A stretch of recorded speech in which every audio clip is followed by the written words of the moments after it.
माजी मंत्री सुबोध सावजी यांनी राज्यपालांकडे अजब मागणी करणारं पत्र दिलेलं आहे आणि खळबळ माजवून दिली आहे। राज्यामध्ये सध्या भोंदू खरात आणि महिलांच्या फसवणुकींची प्रकरणं गाजतायत। असं असताना ज्या महिला स्वतःहून स्वार्थासाठी पैशासाठी बलात्कार करून घेतात अशा महिलांवर गुन्हे दाखल करावे अशी मागणी त्यांनी केली आहे आणि त्याचबरोबर त्या महिलांचे फोटो व्हिडिओ समाजासमोर आणण्याची मागणी सुद्धा त्यांनी केली आहे। माजी मंत्री सुबोध सावजी यांनी केलेल्या अजब मागणीमुळे सुबोध सावजींचं डोकं ठिकाणावर आहे का असा संतप्त सवाल विचारला जातोय।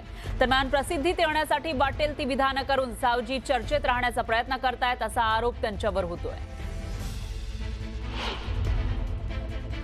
राज्यामध्ये दोन प्रकारचे बलात्कार आहेत, एक स्वतःहून करून घेतलेला बलात्कार व दुसरा जबरदस्ती केलेला बलात्कार।